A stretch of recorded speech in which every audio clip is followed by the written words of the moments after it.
দেখেন মা কি অবস্থা দেখেন, সামান্য মেয়েকে টাকার জোর করেই জন্য, করাচ্ছে। সই কর। সামান্য টাকার লোভে একটা মা নিকৃষ্ট পথ অবলম্বন করতে পারে চেয়ারম্যান সাহেব। আমি আর কতক্ষণ বসে থাকবো? চেয়ারম্যান সাহেব এখনো আসতেছে না।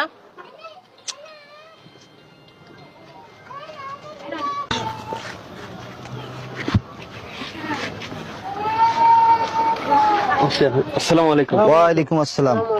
ওয়ালাইকুম আসসালাম। বসেন বসেন।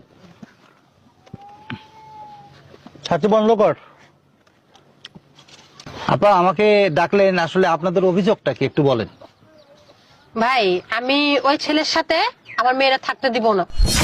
মানে এই ছেলের সঙ্গে আর সংসার করতে দিবেন না? দিব না। আচ্ছা, আপনি তো মেয়ের মা। হ্যাঁ ভাই, আমি মেয়ের মা। আপনার মেয়ের সংসারটা ভাঙার জন্য আপনি যে চেষ্টাটা করতেছেন, আসলে অভিযোগটা কি এদের প্রতি আমাকে একটু বলুন তো। ভাই শুনেন, মেয়েটারও তো অনেক আশা করে তারা বিয়ে দিছিল।